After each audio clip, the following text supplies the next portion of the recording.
Today we're talking with Garry, the creator of 100K Fathers. His mission in life right now is to reunite fathers with their estranged children after divorce. Having lived through this himself, he has gone through the ringer and has come out stronger than ever and wants to share his message with as many dads as possible. This is especially important for most of us in the sheepdog community that experience divorce at much higher rates than everybody else in regular civilian society. It's a great episode. Stay tuned. Stop making old man sounds. Yeah, that's right. You know what I'm talking about. Those aches, those pains that cause you to groan every time you get out of your chair or into your car. That's not normal. Start getting after it by getting your copy of the Nimble Warrior book. This is a book that I created in order to start fixing things like back pain, knee pain, shin splints, you name it. In order to get your hands on a copy, you have to head to thenimblewarriorbook.com, and you can pick this book up for just the cost of shipping and handling. Additionally, for every book that you purchase, I'll be donating $1 to the Warrior Adventures Canada charity here in Canada that helps veterans get back on their feet by going out into the wilderness and doing some really interesting excursions. So head to thenimblewarriorbook.com, get your copy today, and start getting nimble immediately. Welcome to the Hard to Kill podcast, the go-to podcast for military, LEO, and EMS professionals, sharing ideas and experiences from around the world to make you hard to kill. Here's your host, Dave Morrow. All right, Garry, awesome to have you on the podcast, brother. Yeah, unfortunately I had to cancel last time because I'm still dealing with the after effects of daycare cough and cold. I had the man cold way too bad, and now, as we all know, nobody wants to hear a raspy podcast host. So thanks for setting up this chat again here on the podcast. I really want to have you on after Kathleen, one of our mutual connections, pointed me in your direction, because I think what you're doing is going to resonate really well with a lot of the members in our community, the men in our community, because we do see a lot of broken families due to military service and due to first responders also having a lot of divorce and separations.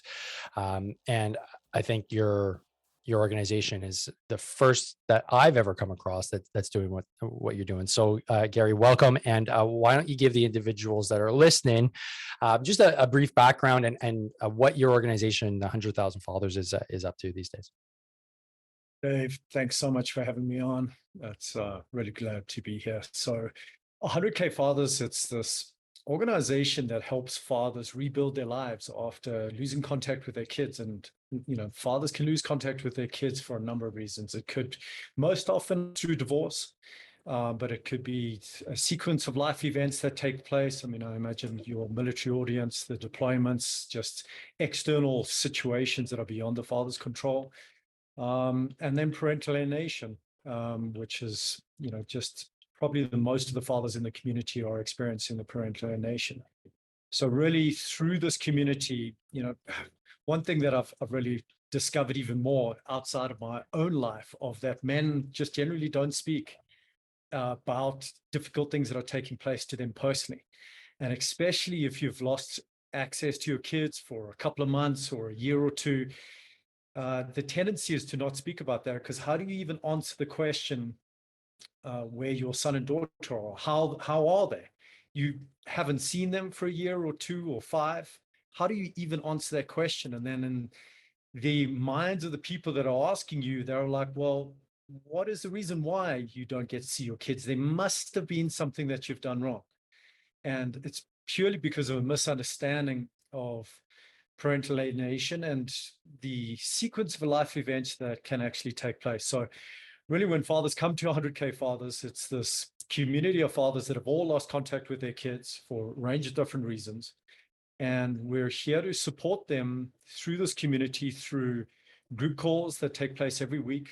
And every week we bring in a different speaker or a guest into the community. Sometimes it is a father that is part of the community, and it's Might be a father that's talking about relationships post-divorce or his experience with family court and just however to avoid those pitfalls of getting involved in the family court situation. Or talking about other, emotional healing and timeline therapy. And there's just all these other tools that are there to be able to help the fathers on top of breath work and meditation and journaling. There's a lot of other tools that are available. So it's a broad range of ways that these fathers are helped and supported inside of the community.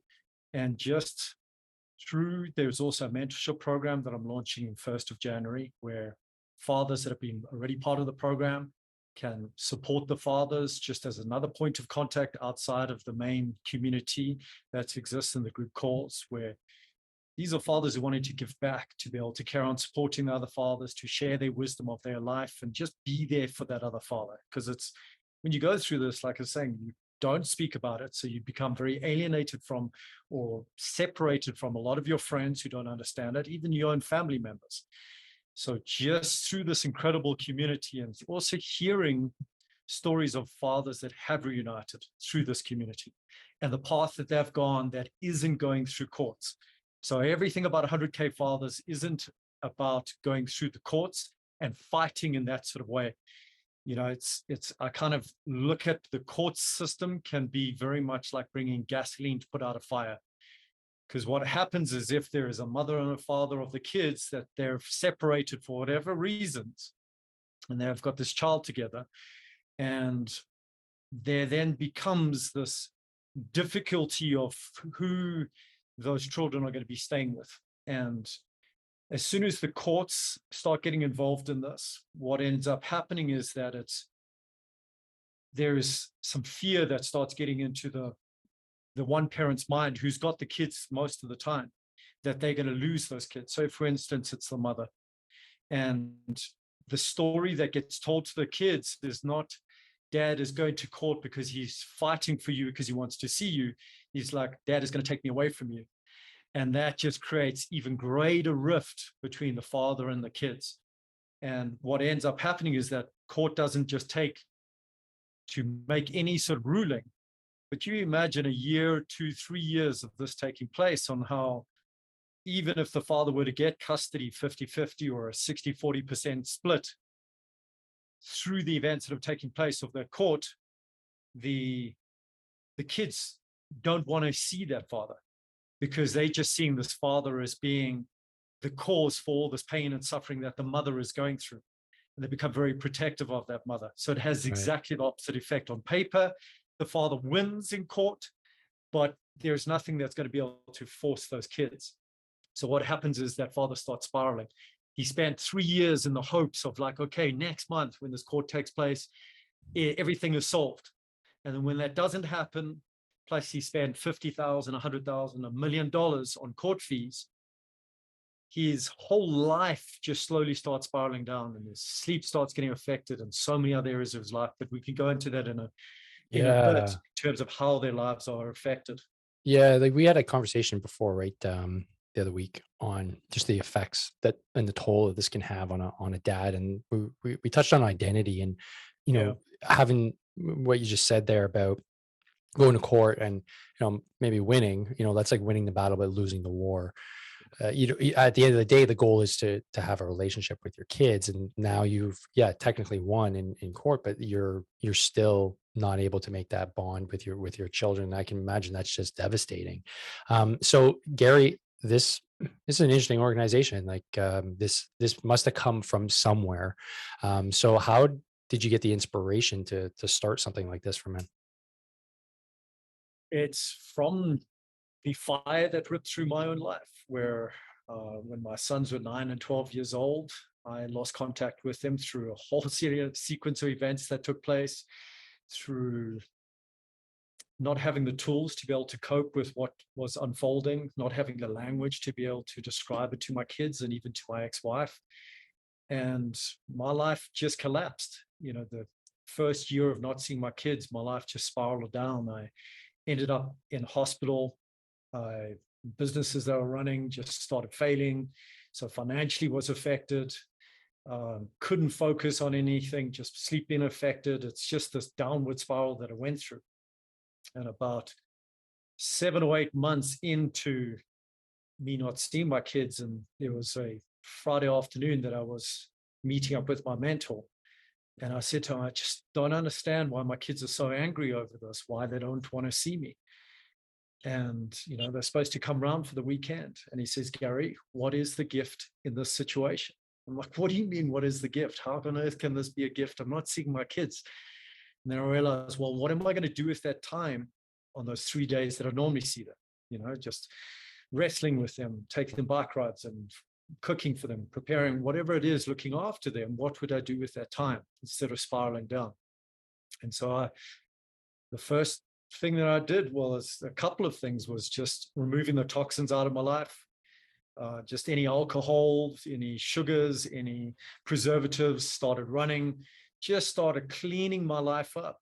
And it sent me on a very different path in my life, starting with my body, of cleaning that up, then my mind and meditation and reading extensively to really start understanding what had actually happened to me. And things they got better physically, but I just still thought in my mind it might be a month or two, maybe a few weeks, and I'll get to see my kids again. They'll realize maybe I would also figure out how to get back in touch with them and how to connect with them. And then it's got to a year, and I decided to go and sleep in the forest alone in what it's called a bivy bag. It's like this waterproof sleeping bag. We're Army. We know exactly what you're talking about, brother. Yeah. I slept many a night in the bivy. You know what it is? I actually went to an army surplus law and I got an official British Army bivy bag. And so I just found, just hiked into the forest, decided that I was going to sleep the night in the forest alone and just have my own thoughts. And just before turning off my phone, I received an email from my son's school. And it was this notification, just a general one on how, food and just whatever else, just some general information about my son's school. And instead of it saying my son's name and my surname, I read there that he had changed his surname, or the school had changed his surname. It must have been on his request. And just that news of that was just like this knife going into my stomach, and just realized, man, I just cannot believe that my life is in this place. I cannot believe the mistakes that I've made. How on earth did I end up here? 11 or 9 and 12 years with my two sons and a beautiful relationship with them, to just everything collapsing, and everything around me started collapsing. And so that was kind of the start of a massive reboot of my life. I volunteered my time for, about a week or two, and just ended up changing the course of my life forever. I ended up selling and giving away everything down to a backpack and 51 or 52 items, and left the city that I was in. My life was so destroyed at that point that I had to completely reboot. Financially, I actually had to do that as well, because I didn't have enough money to be able to carry on paying the maintenance along with rent and car tax and all the rest of those things, that the only way I had to restart my life and to continue making those payments to my ex-wife was get rid of the highest expenses, which was my roof and my car and all of those things. And it was one hell of a leap that I took. And it just took me on the most incredible journey that I've ever been on. And it's kind of formed who I am as a man today and a father. That's really inspiring. And, there seems to be no ends to the lengths you'll go to for your kids, right? Even if you're, separating, clearly you're able to. And what I'm hearing is you got to a point where it's like, okay, I need to accept responsibility for this. And there was a cathartic moment where it's like, okay, who I was, clearly something went wrong. Yeah. There was a break there. And how did you reconcile with that? What realizations did you come to that made you, recognize okay, I got to start fresh. My responsibility in this process was, X. How was that process? Because that is clearly not easy to take responsibility, because there was obviously, a part that you played in this whole thing. Absolutely. Huge amounts of responsibility. And realized that I just didn't have the pillars within my life. I had no understanding of these pillars, and I'll touch on those in a bit. But that decision was kind of this calculation of knowing, well, this is how much my overheads are, this is how much money I have in the bank, or to before I reach maximum on my credit cards. I cannot not continue paying the maintenance for my kids. That was never an option. And so it was just really this calculation. I had spiraled so down in my business that had completely failed. My mind was just not. And to try and recover from that point, the only way was just this hard reboot. I just felt there was just so much pain just also being in that same city and just where my kids were, and that they didn't want to see me, that my son was in that place. I was just like, I felt like I was bringing more pain into my kids' lives. I went to go and see my kid's headmaster of his school, my older son. And because I had no way of finding how he was through my ex-wife or through my sons, I wanted, I still cared so deeply for them. So I paid a visit to that school, and just so happened to be just as I was finishing the meeting with him, my son walked past on the outside because he was had detention that day. And the look that he gave me was a look that it was a very painful look that he gave me, of just anger plus disgust plus so many different emotions. And I felt like I was causing more pain in whatever actions that I was taking to try and reach out to them and do that. And it was not just one thing, it was just a sequence of events that led me down to that point. But then the realization of the last 6 years of how much was missing from my life in terms of the strength of my mind, my body, my relationships, my income, all of those pillars just weren't really there. And it was just, that was just the catalyst of the downfall of my life and the breaking down of back then. And I don't think I had enough mentors growing up. I also didn't push myself when I was younger. Kind of in your 20s and 30s, you just think you're going to live forever, and you just think things are just going to work out somehow, as opposed to just realizing if you don't put work into every single one of those pillars, one of those can take you down. If you look at the 4 core pillars, your mind. So what are those pillars? I mean, I'm curious.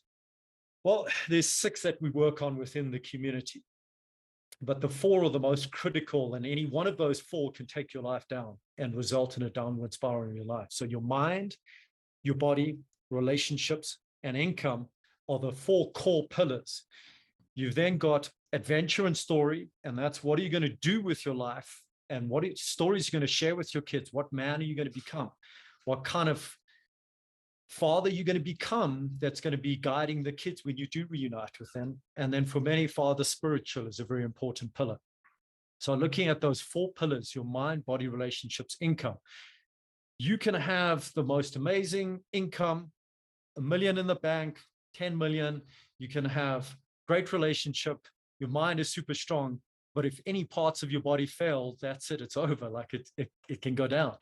If you're not exercising, you're not strengthening your body, like a broken leg that is in plaster Paris, you look at what happens to the muscle and how that atrophies after 6 months. But most people beyond college years stop exercising. They stop lifting weights. They stop moving their body. They're like, don't realize the importance of that. The same for a relationship, and that's what each of these fathers have gone through, where their lives have started spiraling down because of the loss and the breakdown of the relationship with their kids. And it's catastrophic. Like the suicide rate for fathers, that if this goes on for too long, and if they don't get support, their lives just spiral down and down and down, and they end their lives. It is catastrophic. So you just look at any one of those 4 pillars. Your mind, if you don't work on that and you allow a lot of toxicity into your life, that can be your downfall as well. So each of those, financially as well, if you run out of money on this planet, it's equal to, that's your survival. You become so dependent on other people and your lives will just spiral down. Right. So right. You've got to work on each of those. So if you're a young person listening to this, get off your ass and just really start hustling on each of those. Get into the gym, start lifting weights, start doing difficult things, like really push yourself. And, we we no longer have those sort of transition from a child to a man, and like those traditional rites of passages. There's no extreme difficulty that a young man needs to go through. And so when one of these events, they're so high on their list of what they've ever dealt with, that it just smashes their house of cards over, or their very weak foundations. And so that's why, if you are, say, in your 20s, 40s, even 50s, you can start working on those pillars and rebuilding those and become resilient. It's like a tree that's got very deep leaves, deep roots. And when that storm comes, it's got both the flexibility plus deep roots to be able to endure that. But if you haven't been working on that, those roots are just going to get ripped up, and your life is just going to get ripped up. Right. Right. There's a few really important things that you mentioned, and they really encapsulate the ethos and the raison d'etre for this podcast, right? It's called the Hard to Kill podcast. I use that term. I don't use it lightly. It literally comes from how I realized relatively early on, and I didn't have the self-awareness to fully understand why, but I had a great upbringing, man. Like, I had great friends, great family, great neighborhood, great school. Everything was great. Like, I really didn't have that many struggles. I did well in school. I was half decent at sports. Something inside me said, you need to go find challenge. And I joined the military. Like, it was calling me. It was like, find hard shit to do. And I don't know why that was the case. Me and my best bud, it was the same thing. We grew up together. We joined the military. He went on to be a police officer, like all these things that were just difficult. We didn't have to do them. And he said rite of passage. For me, joining the military was very important to, I guess, solidify and like start cementing my character and my ego, because I found something I was really good at, and it was hard. And I was like, yeah. And then I think the last push, like at the end of my 20s, was, deploying to Afghanistan. I didn't have to go, but I knew I had to do something. I knew, for whatever reason, going to war was important for me. Most people have no idea where I'm coming from, although those that listen to this podcast do. And it's a very small subsection of humanity now. I think back, in our ancestry, when our, ancestors would go hunt, you'd have the first hunt, and you'd be a young teenager and you'd have that rite of passage. You'd take your first animal down, or whatever it would have been back in the day. There was that rite of passage. And I think you're onto something there. Like, we don't have to do hard stuff ever. And as a man, it becomes apparent, if you've never done anything hard, that it starts to unravel. And I think you nailed it. Like, those 4 pillars and 6 pillars, actually. I focus with, who I work with in my community, mainly on like body and mind, and maybe a little bit of like the spiritual. We talk like this, and that's part of the podcast. But it's really up to you to ensure the other 3 are well taken care of. And who is there to kind of guide you now? Like, really, like, who is there to guide you? And, I just had a conversation. I'll be publishing it soon. A conversation I have with Kathleen, with like the crisis of men, and like successful men. They make all kinds of money. It doesn't matter how much money you make. You can still be freaking miserable, because I love it. This pillar is very simple, right? Most dudes, like, we want simple. What is it? Okay, we need to knock these 6 things down, and we need to focus on each one of these like it's supporting our house. So I really like that analogy, and I really like that it's easy enough that you can follow. And everybody's going to be on a different journey. Everybody's going to have their own way of addressing these things. So for you, what was the most important? Like, obviously everything collapsed, and you're saying you had to rebuild these pillars. Which were the one, like, you started working on your body? Check. Okay, so that clearly was an issue. You obviously had some income coming in because you had businesses and stuff like that. What were the ones that you found were the absolute hardest to work on and build back up? I didn't have any income when I left. It was 0. Okay, wow. 0. I was starting that again. Everything in my life, I started again. Everything. Like, my plan was head to New Zealand. I had a family friend that had an alpaca farm, and I was going to maybe hop on a cruise ship and get paid while I'm on the cruise ship. to get my way down there. That was about as far as my plan went. And I had enough to cover maybe 2 months of payments for my ex-wife and bare survival of food. Can I just ask, if let's say you were to not make those payments, like default on the payments, it's just the pride of not supporting your kids, like what, like legally, would they just get them from you later when you would make money? Is that kind of the biggest repercussions, that you'd be letting down your family? Or is there serious like financial repercussions down the road if you don't pay? Serious financial, and for many fathers, say in the US, that's jail time. If you Oh, don't, you wow. will end Okay. up in jail. You will end up in jail.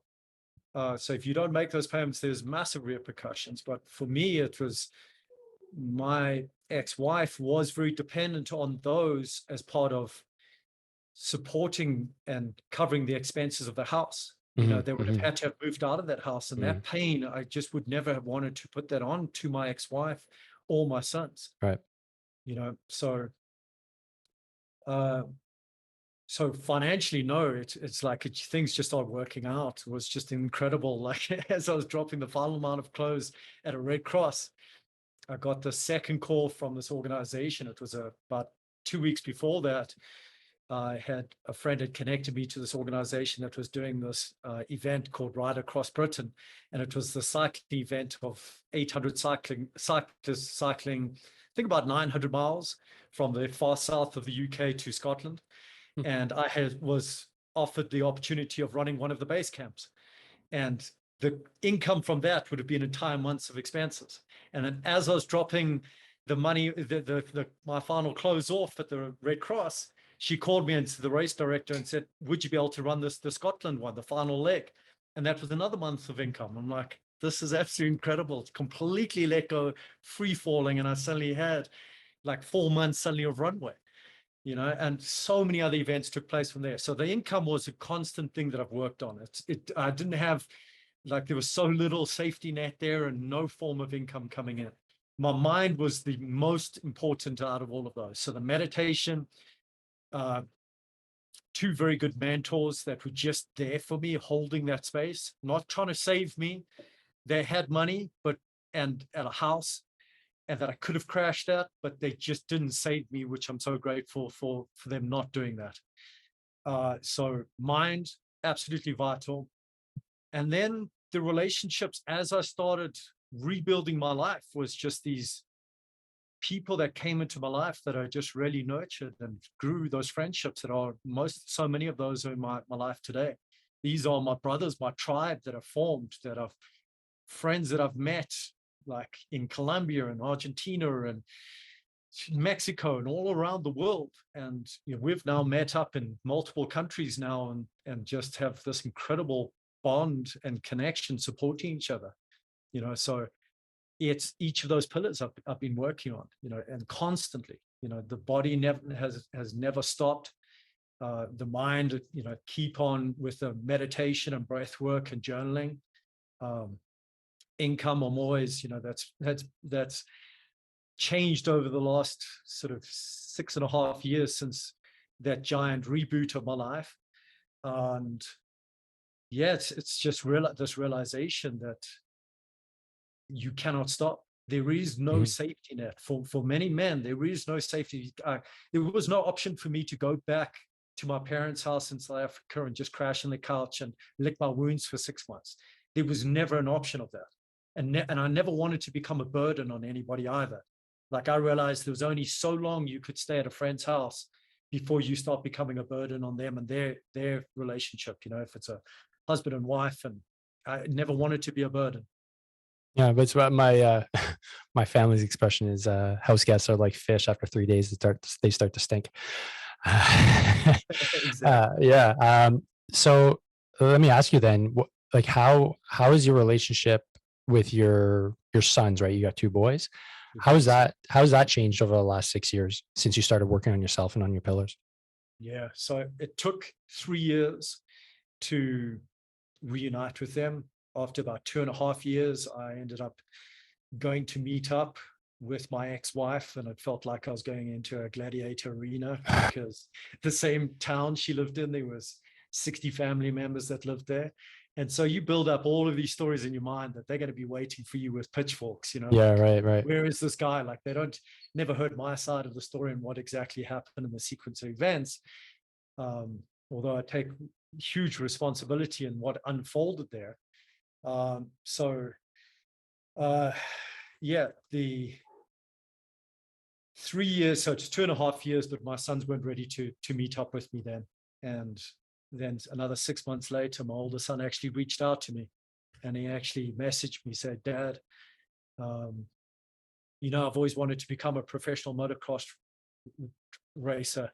Is there any way you can help me buy a motocross bike? And I promise you I'll pay you back." And I don't know why, Dad, but I stay awake till 5 o'clock in the morning crying because I miss you so much. And this is the same son that had changed his surname or was so angry with me, understandably. I totally hold him not at all responsible for anything that took place. I really got to say this. Like, this is like none of my kids' responsibility in anything that took place here. Like, this was just a lack of skills and pillars that were in my life and understanding on how to actually navigate this. So in those 4 years, the first trip back was rebuilding the trust with my sons and with my ex-wife, and how this has helped, man, just like my time doing hard shit, just going into the Amazon jungle, living with a tribe of hunters and gatherers for a month and sleeping on planks and wood, totally exposed to the jungle where there's jaguars and anacondas and bullet ants. And like, you literally only got a mosquito net between you and the jungle, like totally exposed. So this is the trip that you took because you knew you had to build character. This was before your downfall. This was part of the process. Part of this was after everything, the reboot of just gravitating to more and more difficult things, and doing 1,000 burpees when the most burpees I'd ever done was 100, and just like so many like things that I pushed myself into: improvised comedy, stand-up comedy, public speaking, like just writing. How hard that is to be like, and this is from somebody who's the shyest kid, like just growing up. Like, I couldn't even talk to my cousins. I was so shy, like so shy, and to then write your own comedy and stand up in London at a comedy club and do a stand-up comedy set. Like, you have to face a lot of your shit to actually make that happen, and it's hard shit physically on the levels that I pushed myself in my body, mentally in what I've done. Having hard conversations is what's formed me as a man that I am today. It's like going towards those difficult conversations. So all of those things has helped me now when the relationships I have with my kids is not the previous father that I have. When my son would have, either my son, something difficult that they're facing, I would just solve it for them pretty much, as opposed to holding the space and allowing them to not only fail if that's, like something that I feel is going to be good, in whatever it is like they've created a situation. It's not for me to go in there and swoop in there and save them from that, but it's important lessons that they'll learn from failing in certain things in life. And so just holding that space for them, so it's just a very different father that I am now with my kids. Wow. That's a really cool story to hear. Yeah, just what you just said about your son, missing you. And, I'm a dad too, obviously, and my son's young. He's just 5. It's man, it's emotional for me to hear that. And to think that potentially at some point, you could get a look, or I could get a look from my son. I don't know what's going to happen in the future. It might just be devastating, heartbreak. It wouldn't even come close. So, hey, you've been through a lot, man. And it's very cool that you've been reborn, like a phoenix rising from the ashes, because you recognize you have a responsibility, and that responsibility requires you to build anew and take on those hard challenges, because through struggle equals success and growth. And it's so weird how that message has been lost over the last, I don't know how long, maybe generation. I don't know. It seems so bizarre that this whole idea of comfort, avoid confrontation. Confrontation isn't good. How did we get to that point? How is that even possible? And there's just a select few of people that actually still, engage in hard stuff. But it seems like, and maybe it's just confirmation bias because I'm in that space, and I learned to appreciate the hard stuff that I constantly reinforce myself with other people are doing hard stuff. But it seems like the pendulum is starting to go the other way, that men are starting to realize, wait, you guys have been lying to me. Like, it isn't about getting participation medals and having it easy and going to university and not having to worry about like military service. And it must be kind of a shock when you have a revelation like, wait, why wasn't I told that I had to do hard stuff, or why wasn't I mentored to do hard stuff? And I didn't have the mentors until I joined the military. My father was great, but he wasn't pushing me. Like, he wasn't my mentor, let's put it that way. So it's curious to hear, like, like, I hear a lot of me in you. And you're saying I didn't have the pillars. I was just fortunate enough that before the collapse happened, I got support, and it grabbed me, and I realized I needed it. And it was going down that path at one point, and that wasn't too long ago. And it was that revelation that, wait, I have all of this: house, kids, wife, job, you name it. But this could all be gone if I don't take responsibility right now and fix what needs to be fixed. Having the hard conversations, learning how to have those conversations was just probably the hardest thing for me too. Having those difficult conversations with my wife was just avoid at all costs, go downstairs, get mad, get angry, push it away, and then therefore never have to deal with it was just, and still is part of me, but I recognize that it's not the way to move forward. So thanks for sharing all that. That's a really hopeful message, but also one that needs to be said over and over and over again. So let's get a better understanding what the organization you created does. I'm curious to know, like, how it manifests itself, how someone becomes a part of the mentoring service, and what kind of success can a man experience by getting involved with you. Yeah. So the best way to find out more about this is going to 100kfathers.com. Even if you Google that, you will come across the website. And from then is really booking a call. And during that call, it's an evaluation of how this has been affecting the man's life. Because we cannot help all fathers. There's some fathers that are, and here's the interesting statistics that are coming out of all of this, is if a man is before about 44 and he comes to 100K fathers, there's a large portion of him that is just like, just going to find out about this, but I don't really need help. I'm still convinced that the lawyers are going to be able to do this and sort this out. Things will turn around. Mm-hmm. Only after that, there's a certain maturity that a man has and an acceptance that he needs help. He's been trying for so many years and realizing that it's a form of insanity where you keep trying something without, and it's nothing's Getting the changed. same result, and again, yeah. Same result. So this is why most of the fathers, like the average age is 50, 51 inside of this community. Most of the fathers have got teenage kids that they lose contact with their kids, and it's mostly probably about 80%, 85 have got daughters. So between 11 and 15 is where most of the fathers will lose their kids. But it's this age of 45 to probably 65 that I'm able to help these fathers in this community, supporting them. And even at 51, 55, there's so much you can do. You still got so much life left. And so just through these tools that are sharing, through these speakers that are coming in, and like we've had 2 girls that didn't get to see their dad for about a year and a half when they were in their teenage years, and now 31. So a conversation with them on a live call with the fathers, getting to share them looking back at their life and the experience from the child's perspective now that they're an adult. So such invaluable information that you'll never, ever, if you're going on this solo and don't find a group like this, ever hear that side of the story.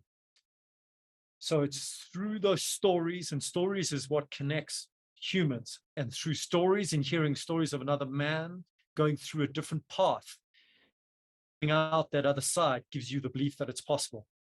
And I always refer back to Roger Bannister and the 4-minute mile. In the 60s, most of you're very aware of that and many others, but I'll just summarize it very quickly. But prior to 1960s, they said it was humanly impossible to run faster than 4 minutes for a mile. And so nobody did it. And that was up there for hundreds of years. And in the same year that he ran that 4-minute mile, I think it was something like 27 other people ran that 4-minute mile. The capabilities of humans didn't suddenly change overnight. It was the belief that it was possible changed. And now that's the standard. Now that's the standard. It's like a 4-minute mile. Like it's, college students are running that. And so the same inside of this community, and through these stories of these fathers, like there's an NFL football player, ex-NFL football player, that didn't see his 2 daughters and 1 son for a year and a half.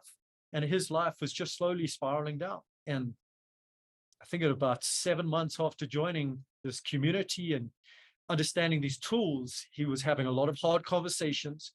He lost 60 pounds of weight. His whole income, so he reconnected with his father that he hadn't spoken to in 8 years. His 6 other brothers. He's now working with his father and helping his father in his father's business. That's his income pillar, his body pillar, his relationship pillar. Now he's reunited with all 3 of his kids and sorted things out with the 2 mothers of the 3 kids. The one mother's even looking at moving states to be closer to him. Even flew out the one mother, the little daughter, to celebrate her 4th birthday, to meet the grandfather that she had never met before, the grandparents. So when fathers hear that and hear the story of this man saying, thank goodness he didn't go through the courts route. And this is what the mother of the daughter said. She said, had you gone ahead with that, and this father had all the paperwork ready, he was about to submit, and just through hearing that inside of this community, that's not a good route to go and very toxic, he didn't. And so this mother said, thank goodness you didn't do that, because my mother, the grandmother, was prepared to sell a $2 million house to make sure this father never got to see the granddaughter ever in his life if he tried to go through the courts to force it. And so now the exact opposite, not through the force, putting down the gasoline, putting down the weapons. It's just like this beautiful peace. And so other fathers hear that story. And now he is a huge ambassador for 100K Fathers, along with the other fathers that have been doing this, been part of this journey, started to share their story, sharing this alternative path. The belief becomes possible. And then it's like, I get these fathers, they have to commit minimum 3 months. There's no contracts being part of 100K Fathers. It's only this verbal commitment. There is a monthly fee, because if you don't, men and women, I think it's just this human nature. If you don't, you pay attention to what you pay into. If you don't pay attention. Exactly. And there's something that shifts in the mind as soon as they're putting money into this. They start showing up on the calls. They start watching the past call recordings. They start engaging in the community. And I've seen those ones at the beginning when it was giving access to these fathers that didn't. They just didn't show up on the calls. I'm like, how are you doing? Like, I haven't seen you in the calls in the community for 2 months. Oh, I've been busy. I'm like, well, has anything changed in your life? No, I'm still just waiting for the court date. I'm like, well, that's exactly why. So it's this commitment of these 2 feet into this community and bringing about the change and becoming the man and the father your son and daughters will want to meet one day. And so it's these core principles. It's all of these pillars, the community, the belief it's possible, and it's just growing over time. The momentum and the wisdom being brought into this community, that income pillar is going to be sustained also inside of the community, because these are top businessmen inside of this community. Right. Many of them. There's ex-military, there's construction workers, there's financial advisors, vice presidents of banks. There is such a broad range. And so this collective wisdom and also we're looking at starting to collaborate more. So if you're starting to want to start a business and you're needing to have somebody who's excellent at financial advice or the business plan or designing a website, there's going to be a father inside of this community to support that income pillar. Mhm. So it's just this snowball effect that's starting to take place Yeah. now inside of this community. Now, is this an international community? Like, is this hosted on a, you know, a mobile or like a remote platform? So you have people from all over the world, dads from all over the world? Yeah, so most of the fathers are in the United States, but we've got Canada are the two major places. We've got UK, Norway, and as far as Australia. At the moment, most of the fathers are between US and Canada. And yes, totally mobile. So there's a mobile app that goes with this platform and this community. It's desktop as well. So, and it's only alienated fathers or fathers who've lost contact with their kids inside of this community. Yeah, that makes So sense. definitely international. Yeah, you mentioned in our previous conversation the machine that is the like litigation of family separation. Can you go over some of those numbers? Because I didn't write them down, but they were like rattling around in my head how big they were, how big of a like economy this is. It's in the United States, anyways. Yeah. Could you go over that again? Because I think that is a really big determining factor. Because when you have that big of an economy around things, then the end result of having family unified is not really the business that you're going to enter. It's a whole other machine. Yeah. So one of the figures from a few years ago was a $60 billion industry. So you can imagine just the statistics, I think from, it was about 2018, there were 200,000 men that lost contact with their kids. So this is households where it's just a single mother. So it means there's 200,000 fathers out there that have lost contact with their kids for whatever reason. There are a lot of shitty dads out there, and there's a lot of dads, I've got to say, that don't want to see their kids. Right. That's not who we're looking to help. This is fathers and men that are wanting to reunite with their kids. So 200,000 is fueling this economy, and these courts and the lawyers and the family courts and the therapists and all of those. There are obviously good people amongst that. But when you've got that amount of money taking place, and when you hear the average amount that fathers spend on going through family court is $15,000, and then you look at one of the fathers who spent $1.5 million over 7 years and had to pay his ex-wife's lawyer's fees on top of that, you just realize how you just put those sums together on how quickly that adds up. And the true cost here is on the kids. Mm-hmm. You know, the girls that are fatherless and raised in that are something like 4 times more likely to have a teenage pregnancy. The penitentiaries are filled with fatherless kids. There's such a ripple effect throughout society. So outside of how much has been earned through this, the cost to society probably could be in the trillions. You know, so it's pretty catastrophic. And it's, you know, I've got to say, this doesn't only affect fathers. There are mothers that have reached out to me of just like an absolute desperation of like, I haven't seen my daughter for 5 years and I just don't know what to do. I had to reach out to you. I know you only work with fathers, right? But could you at least have, and I do have calls with them, and just to share some of the wisdom that I've gained from 300 fathers that I've been working with now. There is so much that those same pillars applies to their life. Your life spiral down. Carry on looking after yourself and find meaning in your suffering and the fire that dripped through your life. It doesn't mean that your life has ended. Yeah. So clearly there's a need there as well. So possibly 100K mothers to be expected in the near future. Hopefully spun up after this podcast by one of our listeners would be awesome. Exactly. We'll put you in touch, Garry. We'll put you in touch when they reach out to me. So this has been really insightful. Like I didn't understand like the scope of this issue, nor did I really understand, you know, because I've never experienced it, and I've been pretty lucky in the sense that, you know, my close family and friend nucleus, there hasn't really been any separation, and I don't know if that's by virtue of the fact that we are close, like my family and friends are kind of intermingle, and we kind of help each other out. And that, I think, is very rare. I think these days, I think we've become more and more isolated. And at least the last thing I saw was the study. I think most men, I think only 15% of men actually have like a close friend to talk to.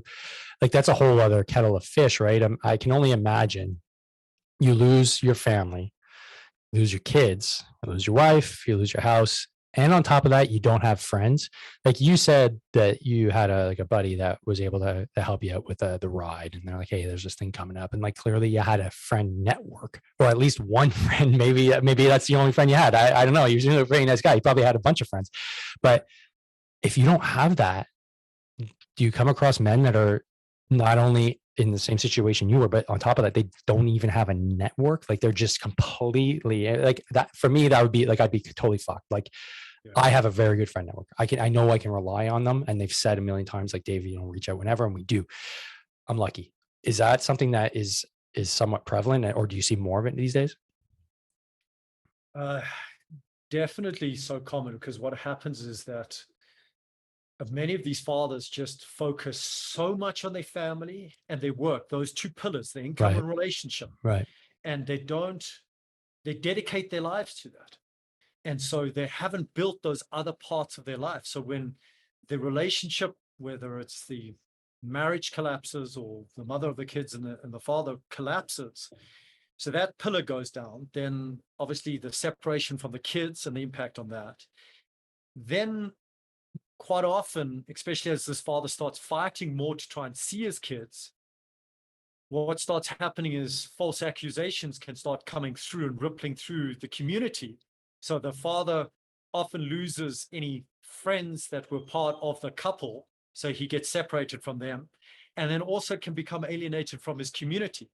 And if he's in the church, also from the church, Oh, it's boy. like, so that spiritual pillar, if that's a really high one for them, and I know that from one of the fathers in the community, in fact, many, but there's one father in Australia on how his life has completely spiraled down after his ex-wife took his daughter on a holiday overseas to see the grandmother.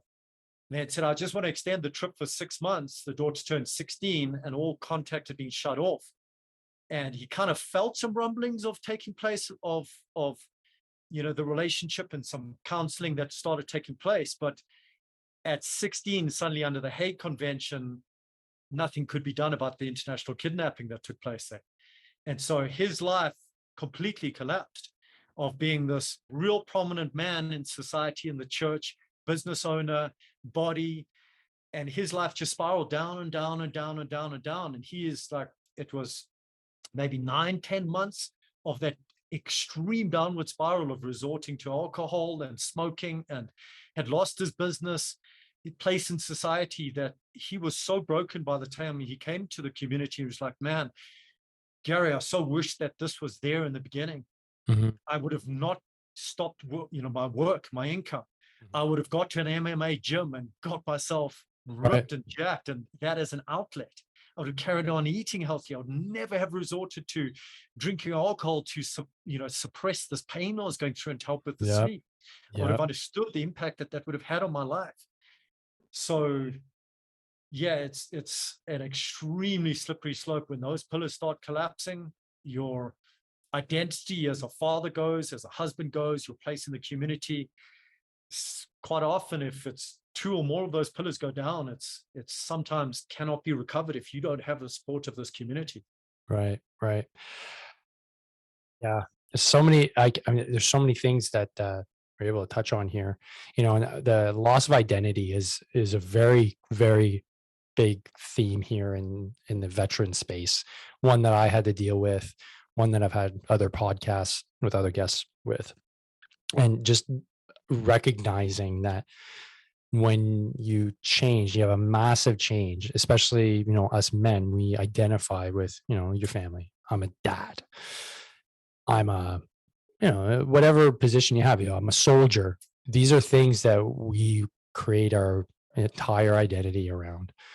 And to have that ripped away, and especially if you're not prepared, I think that's the biggest thing. You're not prepared, or you don't take it seriously enough. Will have really harsh effects on your entire life. Case in point, like I didn't want to accept that the military was such a big part of me because I was a reservist. So I was like, well, yeah, but I wasn't full time. I did 15 years part time. So therefore, leaving the military is just going to be like taking off a band-aid. But in reality, like I said earlier, like it was so important to me because it was the first hard thing I was ever able to do, and I did it really well. And that all of a sudden made me like, Sergeant Dave, that was who I was, because I want to be like my GI Joe, like when I was a kid. I was like, this is cool, I'm good at this. And then it wasn't there anymore. I didn't know how to reconcile that, and it was something that when I was a teacher, even I was like, something doesn't feel right. Like I don't feel like I'm in the right position. What's going on? And having the ability to talk to other people that were in that same boat and realize it's normal. Like you just didn't expect this big shift, and to lose your kids. And that's what we talked about last time before we got on the air here. Like I can't imagine what that loss of it does, because that's not something I think I'm prepared for if it were to happen for whatever reason. Like I'm no longer a dad. No, like I made humans. How can you say, like, how can I not be part of their lives anymore? So I'm glad you're in this space, Garry. I think a lot of individuals here will have will have the chance to think about this. And if you're listening to this and you're like, well, I wonder if this could benefit me, what's the best way to get a hold of you, Garry? Is it through 100kfathers.com, or do you have any other way that somebody can get a hold of you? Yeah, 100kfathers.com. I have also just started the Instagram channel for 100k fathers. So if you just did a search on that, and I'm going to be sharing, I have just started a small podcast there as well. And this is the first one was actually with one of those daughters that didn't get to see her father. And so just sharing from a child's perspective, beautiful interview with her and conversation with her. So that's one of the first ones up. There's going to be many others with other kids that are now grown up, with fathers, and even with some others as part of this, just to start sharing and educating of how important this is, both the pillars, having the community, having people to speak to, and just knowing that you're not alone. So those probably are the two main locations to find out a little bit more. There is a YouTube channel in Vimeo, but if you really Google 100k fathers, you'll start coming across a lot of the content. And there's a lot more that I'm going to be starting to publish publicly now that I have such a deep understanding, or deeper understanding, that I wasn't just alone. Realizing also, my journey of not seeing my three sons and all the pain I went through, and how difficult that was for me, kind of feels now after hearing some of these stories, that I was running fast one day and I tripped and I fell and I grazed my knee and there was some blood. And it's like so put into perspective my own life and journey, and hearing these fathers that have become homeless and time in jail and prison because of their accusations, and just kids being taken to other countries, and how their lives have spiraled down, and 5 years, 10 years, 20 years of not seeing their kids, and just living with that amount of pain for that amount of time has humbled me. But it's given me an insight that very few people ever get. They'll never have this amount of conversations in this very specific area of life. And it's so the starting point of what I'm doing here. But I'm, the vision that came to me in a meditation was, I need to reunite 100,000 fathers to their kids. I'm not going to be able to do that alone. There's only so much I can do with the rest of my life. And it's through sharing this wisdom with other fathers. It's this mentorship program that is kicking off early Jan. They're going to be passing that on, and then out of that, there's going to be more mentors, and it's just this beautiful ripple effect that is going to start taking place, and generationally changed. So something that you mentioned inside of your family, that it doesn't, you don't know anybody else inside of your family, you're super close knit, but quite often this is a generational thing, where the wife that this man's getting married to, she was potentially alienated from her father, or in a very turbulent relationship with their mom and dad. And the same for the father, was alienated by his father. Mm-hmm. And so they're repeating something that's been taking place for many generations, and they have a chance to change that for all future generations. just this little boy and this little girl, and like that one father that's reunited, the NFL football player, and hearing this little girl when I'm on a conversation with his father, and she's climbing all over the dad's back, and like, daddy, let's go watch a princess movie, or this father who's teaching his son how to play baseball and teaching him how to stand up for the first time. 6 years old. Big moment. Him to a baseball match, and he was about to walk into the girls' toilet, and he was like, no. The father said, no, come in here. And then it's time for you to be the man, son. Like literally, that's changed the course of his life, And so you imagine what that child and those two daughters would have grown up not having their father, how they easily could have repeated the same mistakes, not having that father there as being a mentor. And both children need both their mothers and their fathers, so it's thank you, Dave, for this opportunity and sharing. Absolutely. This is so important. Absolutely. It's been a pleasure having you on, and your message is important and one that I was not tracking. And definitely, I think those, and if you're listening and you're in that situation, definitely give Garry a shout. And always a pleasure talking to you, Garry. You're full of insight, and I love your wisdom, man. So folks, don't forget, that's 100kfathers.com. I'm going to be posting that link in the show notes, and IG handle 100kfathers.com. So 100kfathers, I'll be posting that as well, and can't wait to hear those podcast episodes as well. So folks, don't forget, train hard, fight easy. Peace. Thanks for listening to the podcast. You can find out more about training, nutrition, and mindset at davemorrow.net. Be sure to like us on Facebook and Instagram at Dave Morrow PT. And don't forget, strong people are hard to kill.